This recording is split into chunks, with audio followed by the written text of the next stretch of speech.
नमस्कार, स्वागत है आप सभी का एग्जामशाला के यूट्यूब चैनल पर। मेरा नाम हिमांशु और आज है 9 जनवरी। तो चलिए स्टार्ट करते हैं आज के करंट अफेयर्स क्यू। 9 जनवरी काफ़ी फेमस डे है। आज मनाया जाता है भारतीय प्रवासी दिवस। तो याद रखना है आज का दिन भारतीय प्रवासी दिवस के रूप में भी मनाया जाता है। हम लोग आगे बढ़ते हैं, आज के पहले क्वेश्चन को देखते हैं। पहला क्वेश्चन आपके लिए है जहाँ पर आपसे पूछा है कि अभी हाल ही में to improve the inland water transport infrastructure in which state, यानी इनलैंड वाटर ट्रांसपोर्ट इंफ्रास्ट्रक्चर को डेवलपमेंट करने के लिए वर्ल्ड बैंक ने 105 यानी $105 मिलियन का अभी हाल ही में लोन दिया है गवर्नमेंट ऑफ इंडिया को। तो ये यहाँ पर कौन से स्टेट में है? तो इसका सही आंसर क्या है? इसका सही आंसर है जी हाँ, वेस्ट बंगाल। ठीक है, तो वेस्ट बंगाल में इनलैंड वाटर इंफ्रास्ट्रक्चर्स को यहाँ पर इम्प्रूव करने के लिए ये लोन प्रोवाइड किया गया है वर्ल्ड बैंक की तरफ से। अब हम बात करते हैं ये जो इनलैंड वाटर ट्रांसपोर्ट इंफ्रास्ट्रक्चर है, इसमें आप देखोगे यानी जो कोलकाता के अंदर खासकर एक रिवर है, मतलब कोलकाता के आस जो हुगली है ना, तो हुगली में आपने सुना होगा कहीं पर, अगर देखा होगा, या फिर हावड़ा ब्रिज। ठीक है, तो वहाँ पर हम लोग क्या करेंगे, इनलैंड वाटर जो ट्रांसपोर्ट है उसको हम बढ़ाएंगे। तो इससे दो फायदे होंगे। पहला फायदा ये होगा कि जो हमारा ट्रांसपोर्टेशन है वो ट्रांसपोर्टेशन जो है बहुत ही क्या हो जाएगा, चीप हो जाएगा, यानी वो सस्ता हो जाएगा। दूसरी चीज यानी यहाँ पर आप देखोगे कि जो हमारे टूरिज्म सेक्टर है उसको भी बढ़ावा मिलेगा। ठीक है, तो इसलिए यहाँ पर इनलैंड वाटर ट्रांसपोर्ट इंफ्रास्ट्रक्चर को यहाँ पर डेवलप किया जा रहा है। चलिए आगे बात करते हैं नेक्स्ट क्वेश्चन पर। नेक्स्ट क्वेश्चन में आपसे पूछा है कि अभी हाल ही में पहली ऐसी कौन सी अर्बन कोऑपरेटिव बैंक बनी है जिसको अभी हाल ही में यानी स्मॉल फाइनेंस बैंक के में चेंज कर दिया गया है ना, इसको चेंज कर दिया जाएगा। तो इसका सही आंसर क्या है? इसका सही आंसर है शिवालिक स्मॉल फाइनेंस बैंक। ये शिवालिक स्मॉल फाइनेंस बैंक यानी यहाँ पर आप देखोगे कि इससे पहले एक तरीके से यूनिवर्सल कोऑपरेटिव बैंक अर्बन एक कोऑपरेटिव बैंक थी, और अर्बन कोऑपरेटिव बैंक को यहाँ पर आरबीआई ने कहा है कि जो अर्बन कोऑपरेटिव बैंक जिनकी यहाँ पर लिमिटेड ब्रांचेस हैं, अगर वो चाहते हैं तो वो स्मॉल फाइनेंस बैंक के लिए यहाँ पर क्या कर सकते हैं, अप्लाई कर सकते हैं। तो जब स्मॉल फाइनेंस बैंक के लिए अप्लाई कर सकेंगे तो इनका जो यानी एरिया है वो भी बढ़ जाएगा और साथ साथ में इनका बिजनेस भी बढ़ेगा। तो इसलिए स्मॉल फाइनेंस बैंक यानी एक सिर्फ और सिर्फ पहली ऐसी अर्बन कोऑपरेटिव बैंक बनी जो अभी हाल ही में शिवालिक स्मॉल फाइनेंस बैंक में चेंज हो गई है। ठीक है, तो ये चीज याद रखना है। अब स्मॉल फाइनेंस बैंक क्या होता है, यानी थोड़ा सा यहाँ पर बात कर लेते हैं। यानी ऐसे बैंक जिनमें आप डिपॉजिट कर सकते हैं, साथ साथ में आप यहाँ पर डिपॉजिट के साथ साथ में डिपॉजिट की कोई लिमिट नहीं है, लोन भी ले सकते हैं, यानी इन बैंकों से लोन ले सकते हैं। लेकिन लोन की जो मैक्सिमम लिमिट है वो आपको याद रखना है 25 लाख है। ठीक है, 25 लाख तक मैक्सिमम लोन मिल सकता है। ये सारे बैंक हमें डेबिट कार्ड भी दे सकते हैं, डेबिट कार्ड के साथ साथ यानी हमें क्रेडिट कार्ड भी प्रोवाइड कर सकते हैं। ये सब कुछ हमें मिल सकता है, लेकिन यहाँ पर ध्यान रखना है आपको यहाँ पर कोई भी एनआरआई इसमें अकाउंट ओपन नहीं करा सकता है, बस आपको ये चीज याद रखनी है।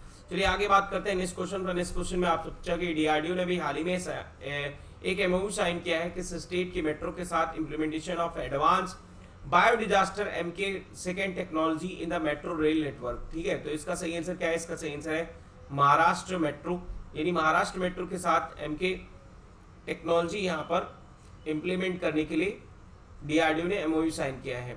तो महाराष्ट्र मेट्रो रेल कॉर्पोरेशन के साथ अभी हाल ही में जॉइंट वेंचर साइन हुआ जिसमें गवर्नमेंट ऑफ इंडिया और गवर्नमेंट ऑफ महाराष्ट्र यहाँ पर काम करेंगे साथ में, working together conserve the water and the protect the environment by the installing DRDO eco friendly bio digester unit and non sewered sanitation technology in its facilities में।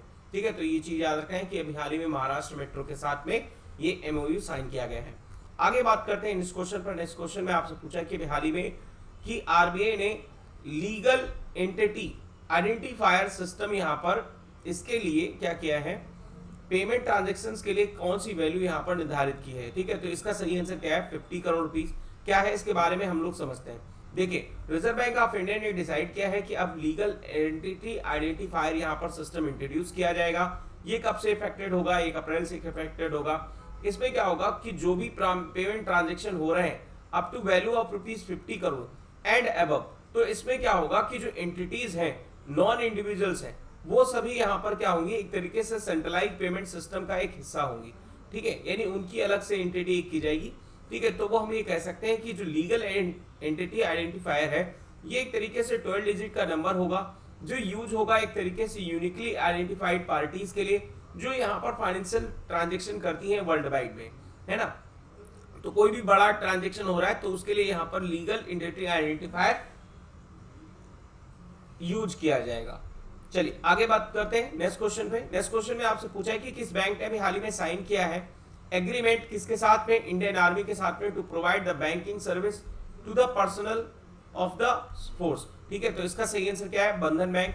बंधन bank ने अभी हाल ही में जो हमारी इंडियन आर्मी है उनके साथ में बैंकिंग को प्रोवाइड करने के लिए एक सर्विस के लिए यहाँ पर एग्रीमेंट साइन किया है जिसमें कहा है कि आप जीरो बैलेंस के साथ सैलरी अकाउंट को क्या कर सकते हैं, मेंटेन कर सकते हैं। ठीक है, और सभी आर्मी पर्सनल जिनकी सैलरी यहाँ पर बंधन बैंक में क्रेडिट होती है।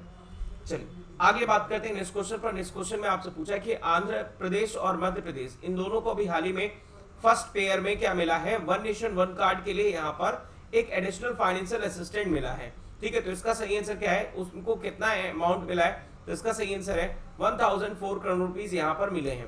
क्या है यहाँ पर हम बात करते हैं, वन नेशन वन कार्ड एक ऐसी स्कीम है जिसमें आप देखोगे कि यानी किसी भी स्टेट में आप रहेंगे, आपके पास जो राशन कार्ड होगा उस राशन कार्ड पे जो भी गवर्नमेंट यहाँ पर पीडीएस सिस्टम दे रही है, तो आपको मान लो रेजिडेंस यहाँ आपका रेजिडेंट प्रेजेंट टाइम पर यूपी है लेकिन आप रहने वाले यहाँ पर परमानेंट आपका जो लोकेशन है वो एमपी है, तो यूपी में जब जाएंगे तो वहां पर भी आप किसी भी शॉप्स पर, फ्री शॉप्स पर यानी कोई भी शॉप्स पर आप क्या कर सकते हैं, यानी राशन ले सकते हैं और बाकी का जो आपका एडिशनल एमआरपी से कम वाला जो पैसा है वो गवर्नमेंट क्या करेगी, आपके अकाउंट में ट्रांसफर कर देगी, यानी डायरेक्ट बेनिफिट ट्रांसफर होगा। फॉर एग्जाम्पल आपने व्हीट मान लो बाजार से खरीदा 100 रुपए केजी, ठीक है, अब गवर्नमेंट आपको प्रोवाइड कर रही है 10 रुपए केजी, तो यानी बाकी का जो 90 रुपीज हुआ ना वो आपके अकाउंट में सीधे क्या कर दिया जाएगा, ट्रांसफर कर दिया जाएगा।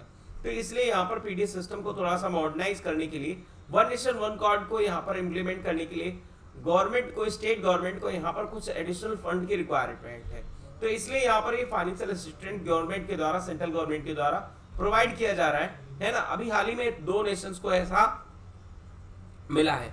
इससे क्या होगा, हमारे यहाँ पर one nation one card reform होगा, ईज ऑफ डूइंग बिजनेस होगा, अर्बन लोकल बॉडीज भी रिफॉर्म होगी। चलिए आगे बात करते हैं नेक्स्ट क्वेश्चन पर। नेक्स्ट क्वेश्चन में आपसे पूछा है कि आरबीआई ने भी हाल ही में अनाउंस किया है ऑपरेशनलाइज यानी पेमेंट इन्वेस्टमेंट डेवलपमेंट फंड, ये जो है कितना इसमें फंड रखा गया है तो आपको यहाँ पर बताना है, तो इसका सही आंसर क्या है, 435 करोड़ रुपीस यहाँ पर पेमेंट रखा गया है। 435 करोड़ यानी आपको याद रखना है, सॉरी 345 यानी 345 करोड़ रुपए यहाँ पर रखे गए हैं और ये किसके लिए होंगे, 2 मोर ईयर्स के लिए यानी 2 सालों के लिए यहाँ पर रखे गए हैं। क्या है इसके बारे में हम समझते हैं।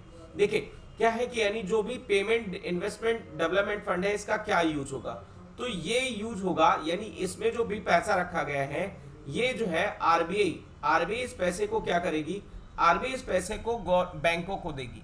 अब बैंकों को यहाँ पर ये पैसा जब दिया जाएगा तो इससे क्या होगा, बैंकों को ये ऑर्डर दिया जाएगा कि आप जो भी यानी यहाँ पर फैसिलिटी प्रोवाइड कर रहे हैं,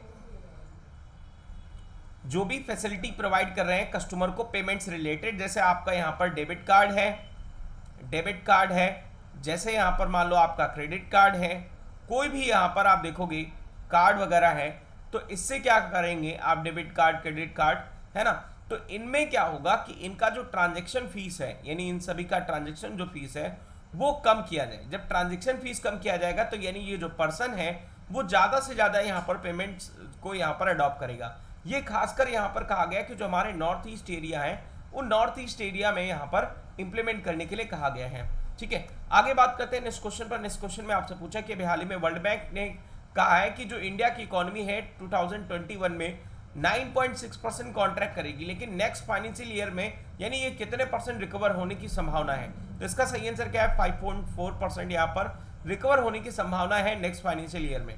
ठीक है, तो ये चीज याद रखना है। नेक्स्ट आगे बात करते हैं। नेक्स्ट क्वेश्चन में आपसे पूछा है कि भाई हाल ही में किस कंट्री के साथ अभी हाल ही में किस कंट्री के साथ कैबिनेट ने अप्रूव किया है, हम मेमोरेंडम ऑफ कोऑपरेशन कर रहे हैं किसके साथ में, स्पेसिफाइड स्किल्स वर्कर्स के लिए, तो इसका सही आंसर क्या है, जापान के साथ हम लोगों ने ये साइन किया है। ठीक है, जिसमें हम लोग क्या करेंगे, मेमोरेंडम ऑफ कोऑपरेशन के साथ काम करेंगे और यहाँ पर बेसिक फ्रेमवर्क होगा कि हम अपने यहाँ पर वर्कर्स को स्पेसिफाइड क्या कर सकें, स्किल्स प्रोवाइड कर सकें। ठीक है।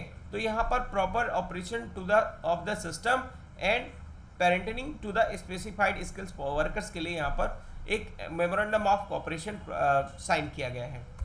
आगे बात करते हैं नेक्स्ट क्वेश्चन पर। नेक्स्ट क्वेश्चन में आपसे पूछा कि हाल ही में किसे अपॉइंट किया गया है deputy general secretary of all India football federation, ठीक है। तो इसका सही आंसर क्या है, अभिषेक यादव को यहाँ पर अपॉइंट किया गया है, ठीक है। All India football federation service का यहाँ पर इन्हें डिप्टी जनरल सेक्रेटरी महासचिव बनाया गया है, उप महासचिव, ठीक है। अब यहाँ पर बात कर लेते हैं ऑल इंडिया फुटबॉल फेडरेशन की। तो इसका एस्टैब्लिशमेंट 1937 में हुआ था और यहाँ पर आप देखोगे ये फाउंडिंग मेंबर्स है एशियन फुटबॉल कॉन्फेडरेशन का, जो यहाँ पर ऑब्जर्वर है कहाँ पर एक फुटबॉल इन एशिया में, ठीक है। हेडक्वार्टर कहाँ है इसका, दिल्ली में। तो आज के डिस्कशन में इतना ही। Thank you for watching. Video पसंद आया तो लाइक करें, चैनल को सब्सक्राइब करें, दोस्तों का शेयर करें।